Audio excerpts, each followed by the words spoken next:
same for you. Yo, welcome back to the Unremitted Podcast, man. It's your host Jeremy. Right back with another episode, man. All right, listen. So today, I know I promised you guys a upload yesterday, but I just had a bunch going on yesterday that I did not expect to have going on. So because of that, today that forces me to make a double upload for y'all because of my goal, like I told y'all previously in the last episode, of getting 15 episodes out before I start college on Thursday, which is tomorrow. So I'm gonna try to get out 2 videos for y'all, starting with this one. So it's pretty safe to say that the UFC, um, not just the UFC, MMA in its entirety is kind of becoming like a more of a household sport, if that makes sense. I think the UFC is definitely slowly becoming association of the people because the UFC, the fights that have been produced throughout the UFC this year have been astronomical. I mean, the fights that we have seen have been great. And so today we're going to get into that. We're going to kind of recap what has already happened in the UFC this year. I hope I don't miss any fights because I got this little list here of about 6 fights that have happened this year. That more so the more bigger, top notch fights, not really the more undercover, mid tier fights. And then I'm going to get into what's in store for the rest of the year, coming up in the next few UFC cards. So the first fight on the list is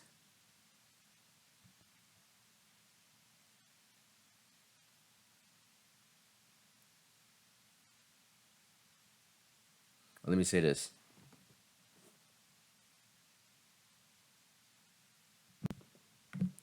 Regardless of how solid or frail a schedule year is for the UFC concerning, generally speaking, stat cards and occasions, there's dependably one assurance there will constantly be extraordinary battles. 2023 is the same as MMA fans have been blessed to receive a few astonishing fights. From specialized chess coordinates to out, outright fights to battles with um, annihilating knockout wrap ups, there's been a few outstanding battles this year, and with many large battles actually staying in the scheduled year. Yet for the present, we should investigate 5 of the greatest UFC battles of 2023 up until this point. So now let me get into it. First fight on the list is actually Dustin Poirier and Justin Gaethje 2, the second going of them fighting. So this was a fight to me where I was like, you have sometimes those fights where it's like you have two guys who are very close and are very high strikers to the point where it's like whoever catches who first with that one good blow, that's just gonna be the fight. And that's how I looked at this Dustin Poirier Justin Gaethje fight. And just as I suspected, we all know that Justin Gaethje took Dustin Poirier out with a kick, and there might be a touch of recency predisposition. However, it never damages to begin a rundown with Justin Poirier and Justin Gaethje, two of the most engaging and all activity brawlers in all of the UFC's history. Their rematch occurred at UFC 291 last month for the BMF title, and it conveyed however long it went on. While it didn't last 4 rounds, there was still a lot of activity as the two contenders landed hot shots on one another in a cutthroat first round that even saw Dustin Poirier rout Justin Gaethje terribly. Poirier nonetheless chose to find a steady speed as opposed to hold nothing back, which ended up being his defeat as a moment into the subsequent round.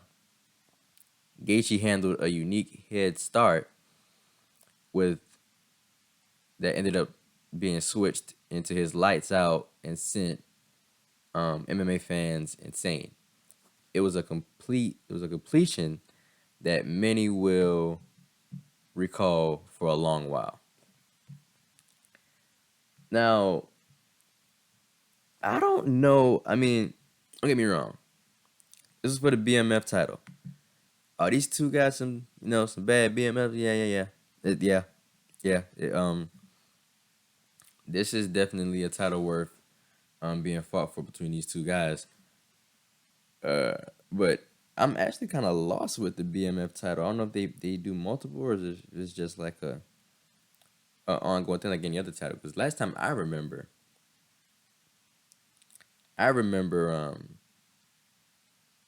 Nate Diaz and Jorge Masvidal fighting for it, and Masvidal ended up getting it from Nate Diaz from a stoppage. I believe it was a doctor stoppage because Nate Diaz was. Y'all know Nate Diaz bleeds so easily and then so bad at that, and I think he got cut right under the eye, and it was so bad apparently to the doctor that they felt like they couldn't let the fight go on any longer, so it ended up in um, Jorge Masvidal getting the BMF title and winning off of a doctor stoppage. So I don't know what happened. I don't know if he vacated it or what, but as of now, Justin Gaethje now has it.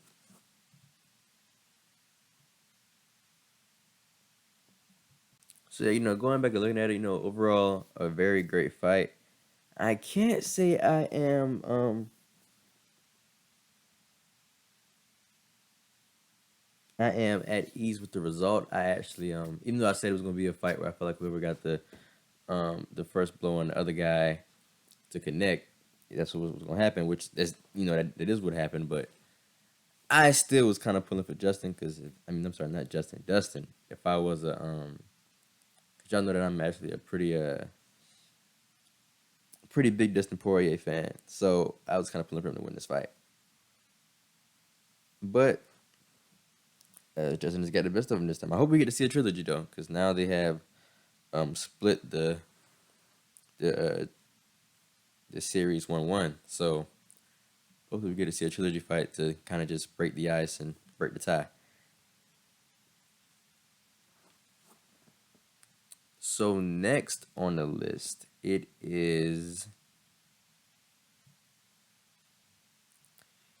Alex Pereira against Israel Adesanya, the second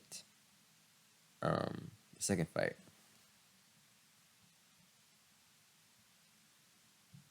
So Adesanya at UFC 287 conveyed in additional ways, in more additional ways than one. It didn't go into the title just like last time. Yeah, we actually got to see two of the greatest level kickboxers convey a specialized hitting masterclass with the two contenders trading enormous punches and kicks. What compels these sort of battles stunningly better is a conclusive completion.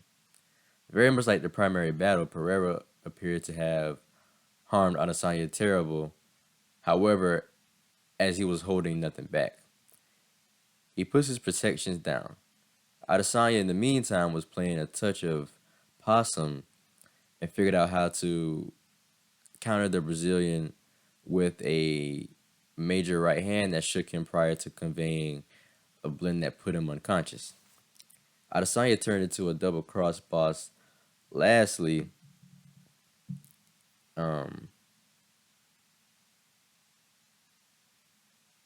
got a success over him, despised his most despised enemy, as a conveyed as he conveyed a paramount post battle festivity and discourse. Notwithstanding, it was the pressure of watching the challenge live and the ensuing completion that will stay generally vital.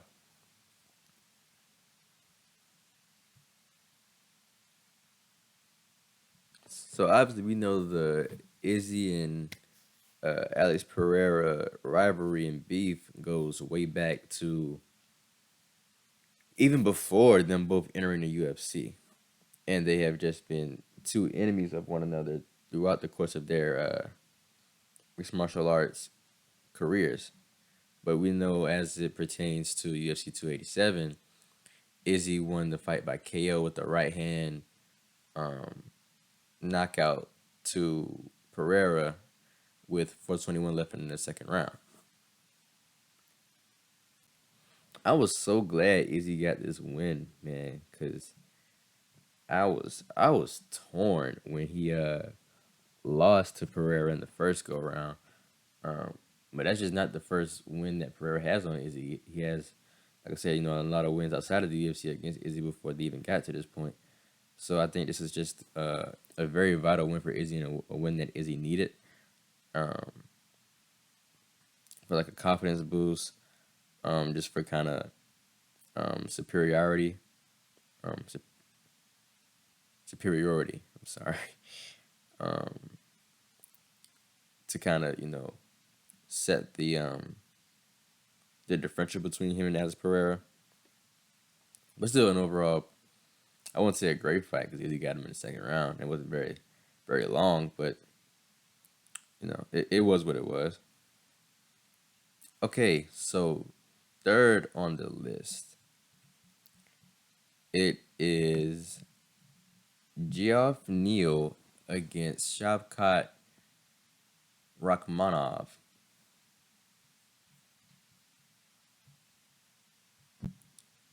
So, on the off chance that you need an unalterated, fierce fight, look no further than the UFC 285 matchup between welterweights Geoff Neal and Shavkat Rakhmonov.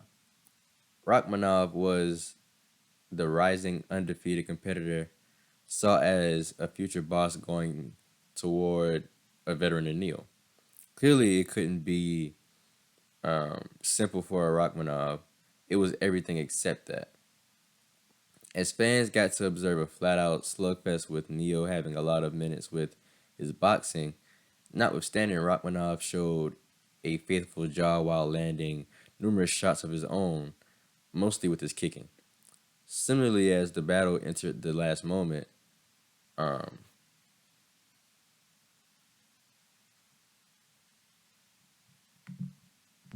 Kazakh had the option to secure in a standing back exposed gag to get the success. It was a severe completion, yet an ideal method for finishing the battle and further grandstand how frightening a battle Rachmanov is to different welterweights in the division.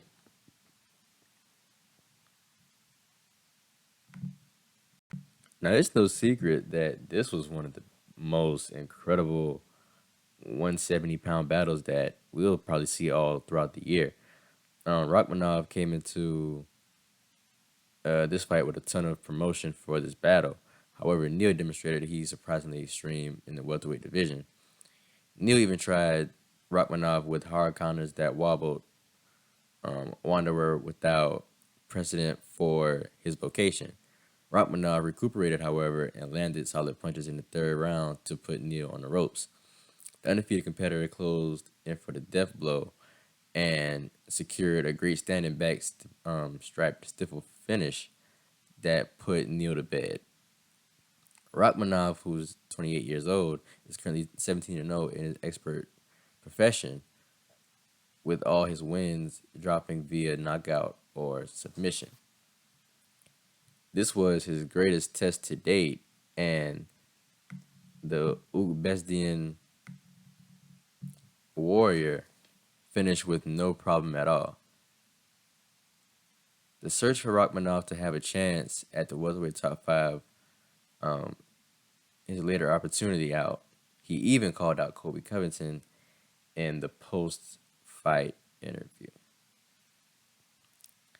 So yeah, a great 170 fight. Um,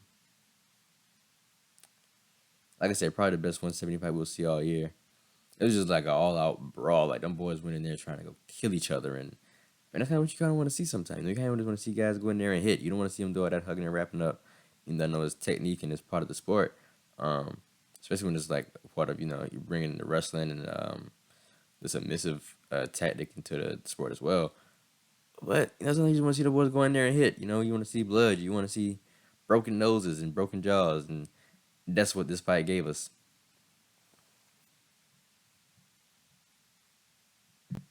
So the next fight on the list is Justin Gaethje and Rafael Fiziev. I hope I said that right. Fiziev. But Justin Gaethje fought Rafael Fiziev in the UFC 286 co-main event in what was a challenge between two of the best strikers in the lightweight division.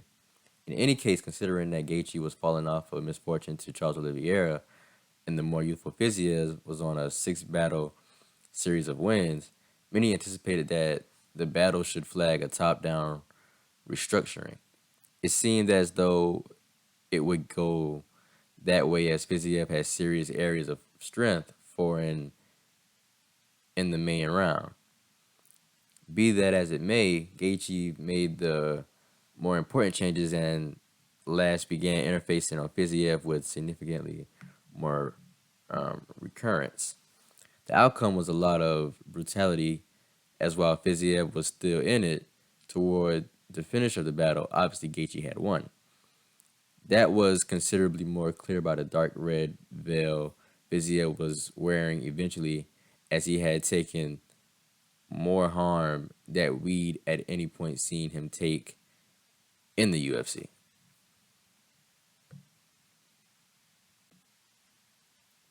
Justin Gaethje proceeds with his path of destruction in a quest for a UFC lightweight title before he calls it a profession. Gaethje demonstrated he actually has the stuff at the most elevated level while satisfying his standing as the game's most brutal contender in a three-round battle with Rafael Fiziev at UFC 286 on a Saturday night. These two warriors seem like a drumline fight, each beating below delivered a perceptible bang or crash. It was a confirmation not exclusively to their power yet in addition to each man's strength. Gaethje almost thumped Fiziev off his feet with the principal kick he tossed. Fiziev snapped mixes like electrical discharges.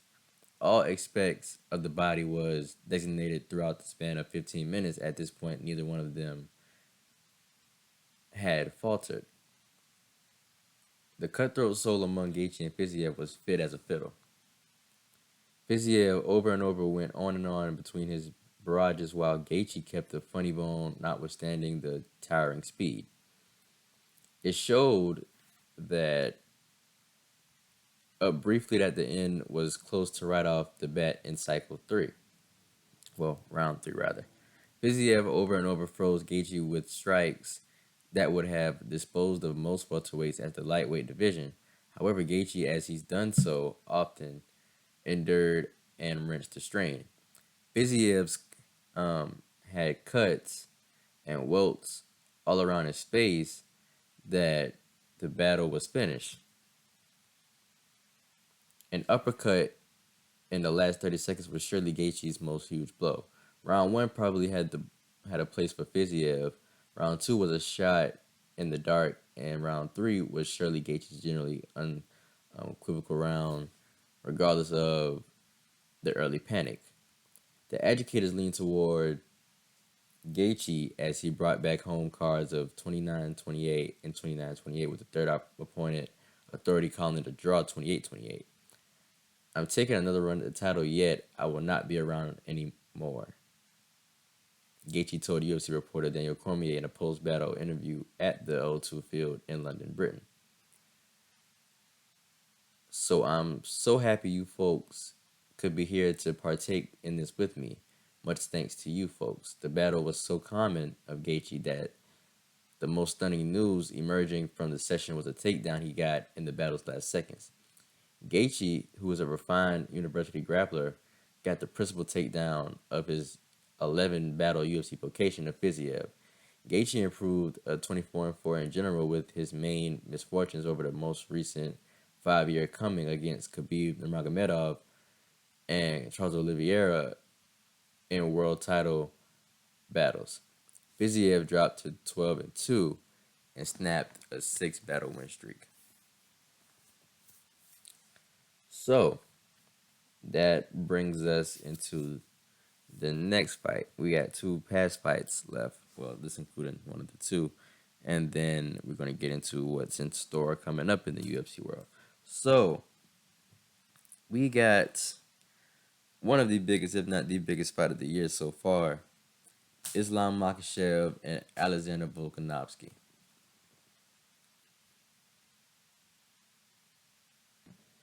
Now, regardless, this was just not apparently the most expected battle of the year up until this point. Yet the best battle time frame.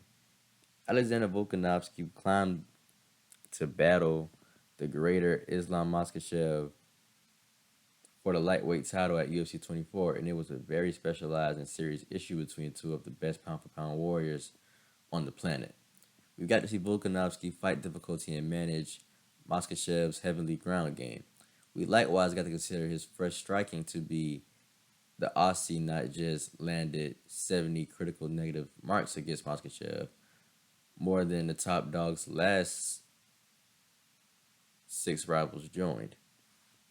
Yet additionally figured out how to drop him in what was effectively Maskachev's hardest battle as of late. The last visual of the battle was Makhachev getting around and beat by Volkanovski, and Albert the Boss did barely to the point of getting the choice. Volkanovski's stock rose emphatically when accepting he ought to have won. A rematch will undoubtedly reoccur, and it vows to be a far superior to the primary gathering.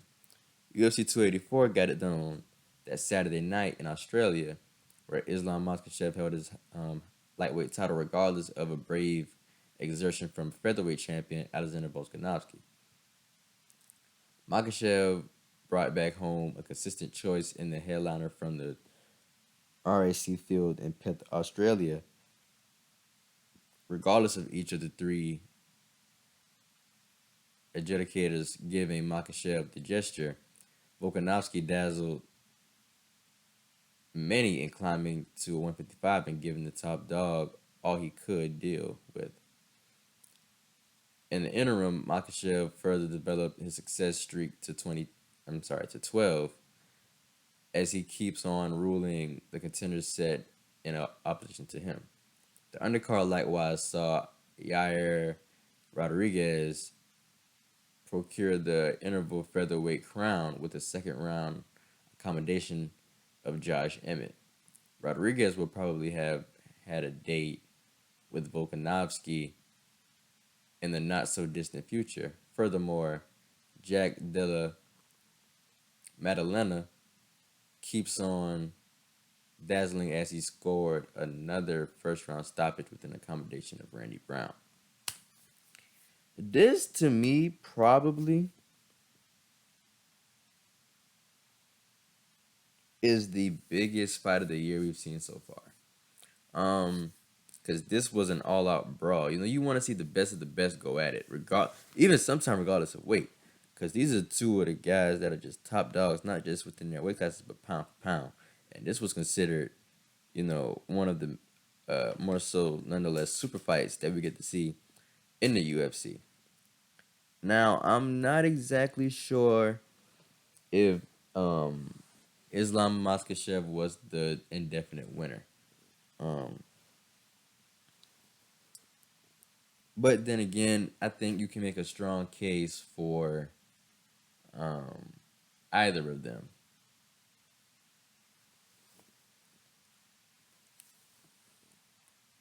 And, be correct. I feel like it was just that much of a close fight where you could go lean either way and not necessarily be wrong.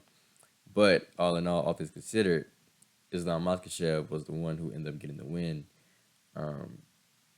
in the end of it. So now that brings us down to the last fight, even a fight that I'm not very happy about talking about because I didn't like the outcome, but we're going to get into it anyway because I just had to. It's part of the business. But that fight being the fight that we recently saw that broke the internet between Aljamain Sterling and Sugar Sean O'Malley. I do not want to talk about this fight at all. I am very distraught at the outcome of that fight. Um,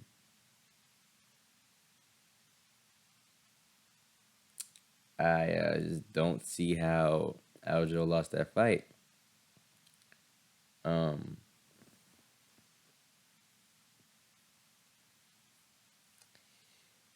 but it is safe to say that a star was brought into the world in Boston um, a few days ago, or a few nights ago, rather. Sean O'Malley supported up all the pre-battle talk at UFC 292 on Saturday night when he sent bantamweight champion Aljamain Sterling colliding with the mat for a technical knockout success in round two of their headliner slant. O'Malley, who was 28, shook off any of worries um, about his title strength via handling a truly flawless right hand on Sterling's jaw prior to surging in and getting the wrap up with follow up shots.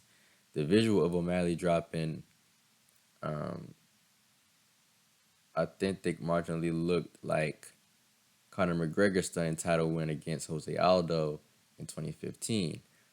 O'Malley did well in the conscious battle to continue Sterling and his solid wrestling matchup under control. O'Malley smothered Sterling's forward tension with bearing changes, stayed patient unpleasantly, and tracked down the ideal punch. Truly, this is the most apprehensive I've ever been at any point for a battle in my eyes. Aljamain Sterling is the best bantamweight ever. O'Malley said during his post-battle interview. I generally say it just takes one error with me. I couldn't say whether that is a slip up. I'm simply that effing great. O'Malley is among the most famous get over stars in the UFC's list, yet there were those scrutinizing his true capacity as the best on the planet. Many accepted that O'Malley took in an unmerited ruling against previous boss Peter Yan to acquire the title shot. Yan is presently on a profession initially series of failures, and this was a match that, with Sterling's status as the best UFC bantamweight hero ever, and leaving Boston as champion, was a tall undertaking. However, O'Malley eradicated that multitude of questions instantly. This is the start of the sugar time, O'Malley said. I'm running this crap until 2035. Sterling cases the focal point of the enclosure and he's flicking kicks from a good ways. O'Malley circumnavigating and bluffing, searching for an opening to counter. There's a FU Aljo serenade from the Boston Swarm, not a result of to score the main several minutes. The two warriors showing a lot of regard. O'Malley holding focus now. Sterling proceeding to test with an intermittent long range kick. O'Malley with the looking kick to the body. Sterling responses with a triplet of inside leg kicks. There's one from O'Malley that scores. Lead left by O'Malley is impeded. We get an extended lift with barely anything tossed by one or the other contender. Leg kick by Sterling. O'Malley attempts a twist kick, which gets redirected.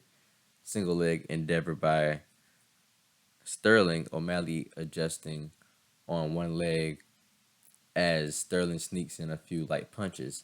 Not much to score there, yet I have round one to the winner. The MMA scored the round 10-9 Sterling. Round two, Sterling opens with a body kick. O'Malley endeavors a kick and slips. Sterling quickly in for a takedown endeavor that O'Malley effectively impedes prior to making detachment. Sterling hits O'Malley as the challenger circles away. Sterling surges in and eats a counter perfect from O'Malley. He's shaken. Real staggers face down to the mat, and O'Malley holds up a second prior to bouncing in for a ground and pound. More shots land, and um, O'Malley allows Sterling an opportunity to recuperate. However, O'Malley stays exact. He lands more shots, and O'Malley needs to step in. New winner. Sterling got up rapidly, yet he looks more muddled than annoyed with the stoppage. What an exhibition from O'Malley. Sterling had expected a move up to the featherweight division after 292. The KO misfortune to O'Malley has Sterling rethinking that choice. Sean is significantly better compared to what I had thought, Sterling said in his post-fight interview. Well done to him and his group. I can't utter a word terrible about that person. Um, this is the only regard by the day's end. Joe I've lost previously. I've been taken out previously. I lifted myself up off the floor and turned into a hero. I most certainly need to return and rethink a few things. Assuming he got me like that, I can hardly comprehend how Volkanovski would respond. O'Malley got down on Marlon Vera for a battle at the T-Versatile Field, um, the T-Mobile Field in Las Vegas in December. Cheetah was the main individual to overcome O'Malley in 19 expert battles, giving him a first-round technical knockout misfortune in August 2020 when O'Malley seemed to harm his leg. Vera crushed Pedro Munoz before at night. Somewhere else on the card, Zhang Weili reminded numerous why there's a particularly Goliath hole among her and the remainder of the division. Weili scored a merciless choice win over Amanda Lemos to hold the ladies' strawweight title by wide scorecards, regardless of a slippery accommodation endeavor by Lemos close to the furthermost limit of round one. Weili was almost one-way traffic as far as strikes arrived in the battle. Truth be told, Weili set a standard for greatest strike dissimilarity. There we go, similarity. In ladies' UFC history, the success started off her subsequent rule as champion in the wake of taking the belt from Carla Esparza by accommodation in November. So I low key want to see a rematch. I hope that Sugar Sean, who I am slowly becoming a fan of now. I just followed him on Instagram the other day. And so you can pretty much say I'm slowly hopping on the Sugar Sean O'Malley bandwagon after we did the outro. So, um, still pretty well excited to fight. I need a rematch to see if Sugar Sean can do that to him once again. I don't think Aljo would go down to him twice. I didn't expect him to go down to him once, but twice I definitely don't believe that'll happen. So I think that's gonna be a great matchup. If so, rematch. If so, that has to happen in the future. So now we're gonna get into some fights where we're gonna just look at what the UFC has to offer within the next few cards. I'm gonna give y'all my predictions on what is gonna happen here. So first up on the list, they have on August 26th which is this Saturday actually. Max Holloway against the Korean zombie Chan Sung Jung. I hope I just said that right, because if I didn't, I sincerely apologize. But I am gonna say that Max Holloway will get the win via let's see. Via TKO in round 4. Let's say round 4.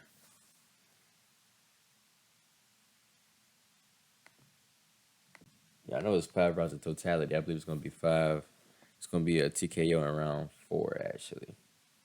So I got Max Holloway beating the Korean Zombie Chan Sung Jung in round 4 by TKO this Saturday.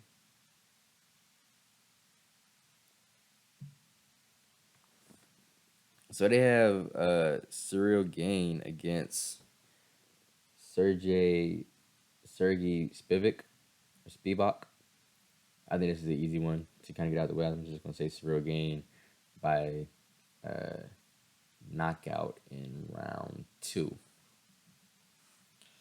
Okay, next up, a pretty interesting fight that we have to wait until September 9th to get our hands on. That being Israel Adesanya against Sean Strickland, which is actually a title fight. I don't see a world where Sean Strickland rolls up in there and takes Izzy's title. Um, so I am going to say that Izzy.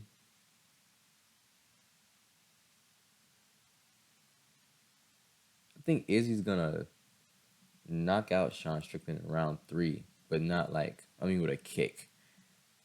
Like knock him out with a kick. Yeah, that's what I'm gonna predict.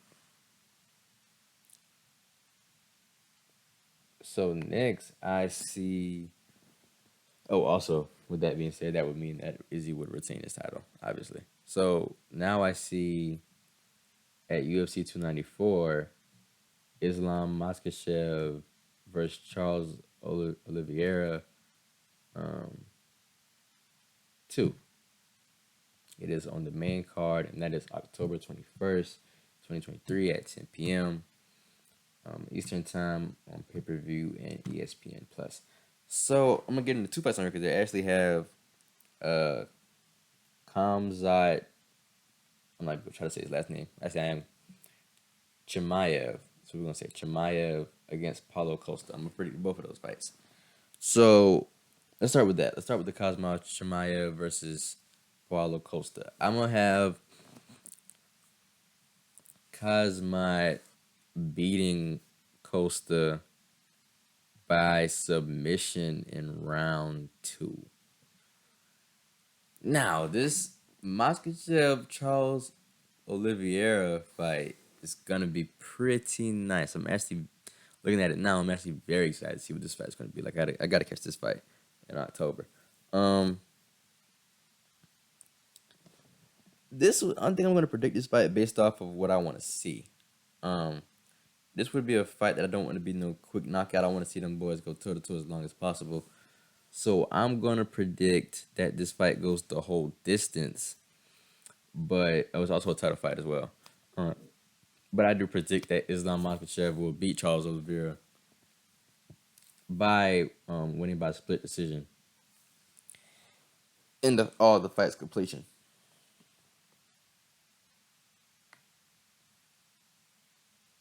And last but not least, on November 11th, 2023, UFC 295, Johnny Bones Jones is back and is going to fight Stipe Miocic.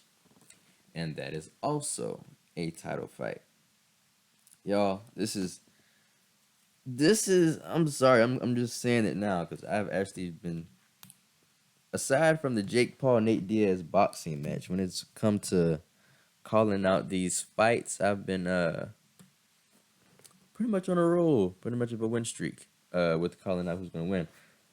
But I'm saying this now, and y'all can, trace back to this on November 11th or November whenever to, they back to me saying this. This is gonna be a dog fight.